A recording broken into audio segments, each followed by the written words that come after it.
Hai guys, selamat berjumpa kembali dengan novel populer viral kesayangan Anda ini. Saat ini admin ingin menghadirkan sebuah novel yang alur ceritanya sangat menarik dan seru. Novel ini berjudul Kaisar Agung Seni Bela Diri. Sebelum mengikuti keseruan ceritanya, mohon bantuan kalian untuk subscribe, like, dan share video-video yang ada di channel ini. Selamat menikmati.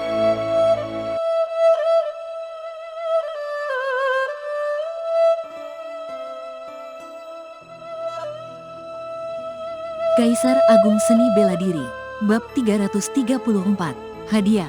Tidak ada yang menyangka bahwa pertandingan bela diri, yang mengumpulkan bakat terbaik dari 4 wilayah utama di alam Samudera Bintang akan berakhir dengan cara yang tak terduga seperti ini. Sebelumnya, setiap kali alam rahasia wilayah suci dibuka, para bakat dari berbagai tempat suci selalu berusaha keras untuk mendapatkan peringkat yang lebih tinggi. Proses pertandingan bela diri itu pasti spektakuler. Namun, kali ini, pertama-tama putri suci dari Sekte Langit Bumi, Dao Wuxin, langsung mengakui kekalahan. Kemudian, diikuti oleh Guiyu, Xingling, Wu Yun, dan yang lainnya yang hanya melakukan gerakan simbolis sebelum secara sukarela menyerah. Dengan cara ini, seseorang yang sebelumnya tidak dikenal di antara banyak bakat menjadi yang pertama dalam pertandingan bela diri ini.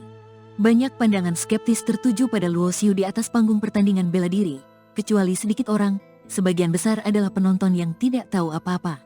Anak muda itu, mengapa mereka melihatku dengan cara seperti itu, seolah-olah aku memenangkan tempat pertama dengan melakukan konspirasi atau dengan kecurangan. Merasa diawasi oleh banyak mata membuat Luo Xiu merasa tidak nyaman. Dia sangat ingin berteriak, aku adalah korban di sini, mengerti? Namun, dia yakin bahwa bahkan jika dia berteriak, tidak ada yang akan percaya padanya. Dapat diperkirakan bahwa untuk waktu yang lama ke depan, pasti akan ada orang yang merasa tidak puas dengan fakta bahwa dia memenangkan tempat pertama dalam pertandingan bela diri dengan menggunakan konspirasi atau tipuan, dan kemudian akan menantangnya.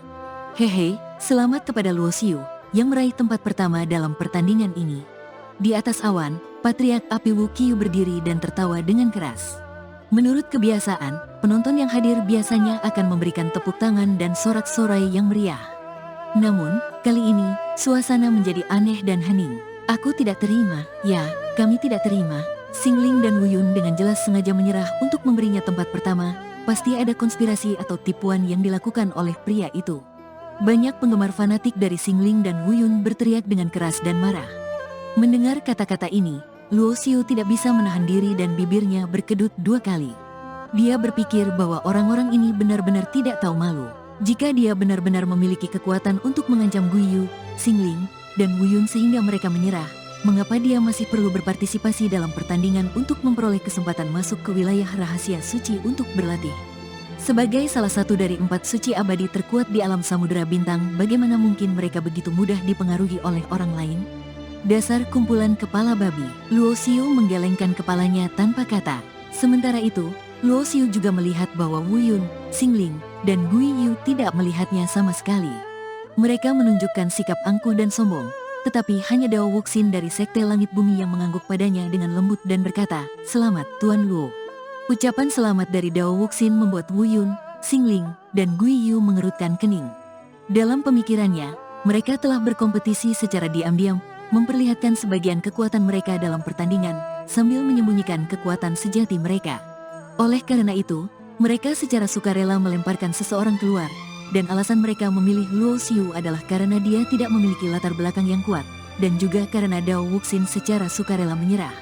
Mereka mengira Dao Wuxin menyerah karena dia ingin menyembunyikan kekuatannya dan membiarkan Luo Xiu menjadi sasaran empuk. Oleh karena itu, mereka mendukung keputusan itu dan dengan santai mendorong Luo Xiu menjadi pusat perhatian.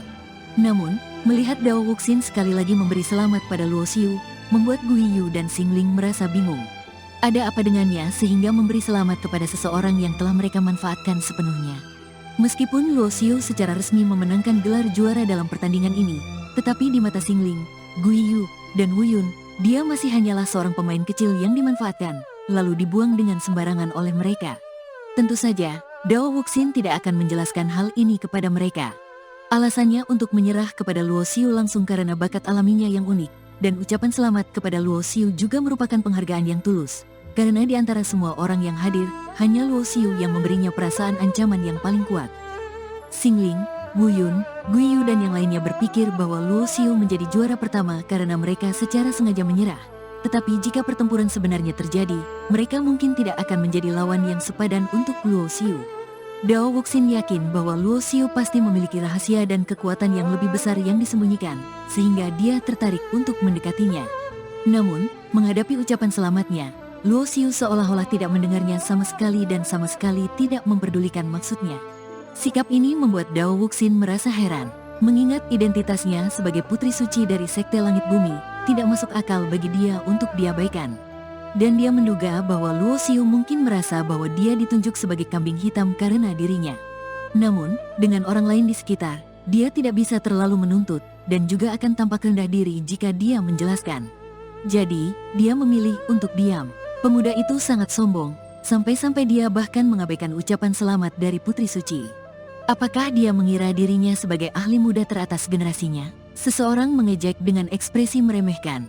Meskipun pemenang tempat pertama dalam kompetisi sudah ditentukan, pertandingan masih berlanjut hingga peringkat 20 akhirnya ditentukan. Untuk pertandingan yang tersisa, Luo Xiu sudah kehilangan minat.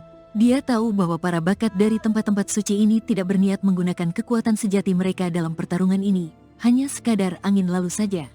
Bersamaan dengan sorotan mata yang penuh dengan celaan dan keraguan, Luo Xiu turun dari podium teratai api dan bergabung dengan Yan Yuer di antara kerumunan.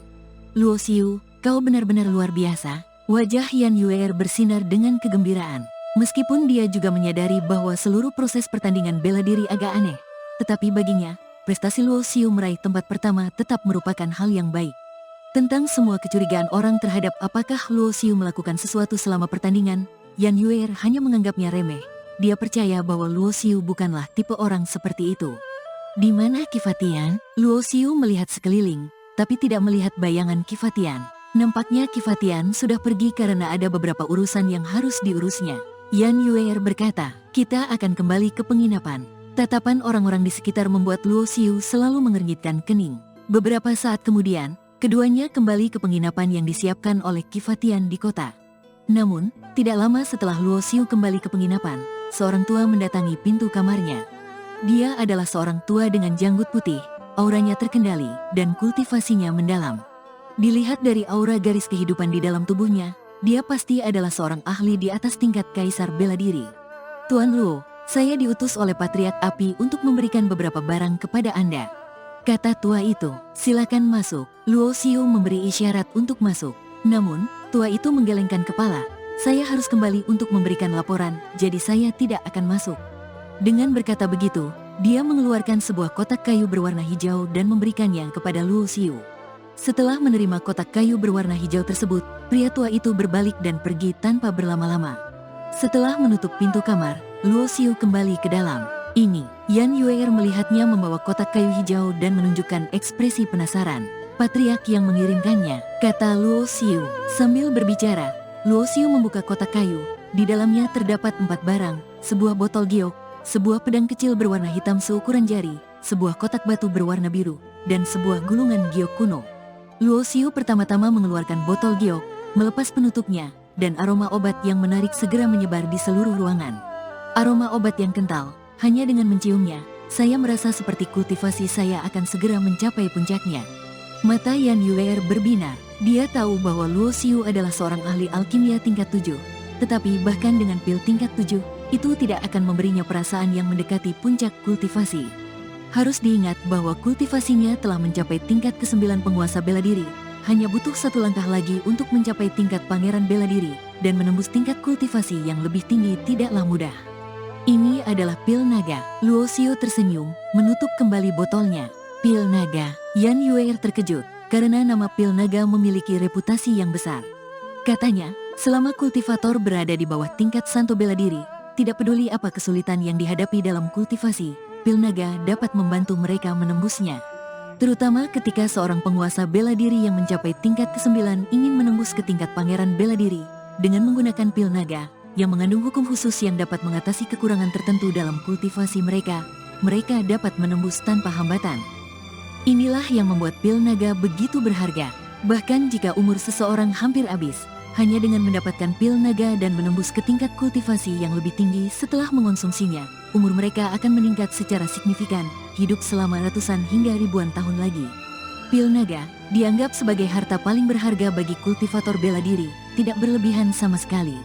Namun, Luo Xiu menganggap bahwa saat ini bukan waktu yang tepat untuk mengonsumsi pil naga karena kultivasinya saat ini berada di tingkat ke-9 penguasa bela diri.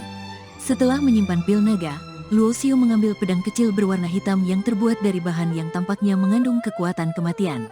Pedang hukuman langit, wajah Luo Xiu tersenyum. Pedang hukuman langit yang terbuat dari bahan terbaik seperti ini adalah hadiah yang bisa diperoleh dengan memenangkan pertandingan bela diri. Patriark Api Wuqiyu, sebagai salah satu dari 4 patriark, dan juga penyelenggara pertandingan bela diri ini, dengan identitasnya, dia pasti akan memberikan hadiah yang luar biasa.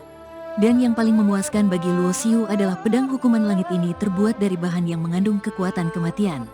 Semakin tinggi kualitas bahan, semakin sulit untuk menemukannya. Ketika dikatakan bahwa itu adalah kualitas tertinggi, itu tidak hanya merujuk pada tingkat kualitas bahan, tetapi juga pada kekuatan atribut yang terkandung di dalamnya.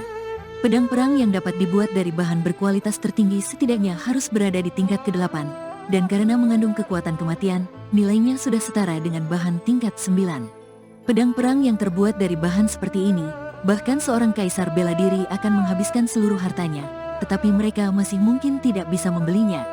Patriark Wuqiyu benar-benar murah hati. Luo Xiu cukup puas dengan 2 barang ini.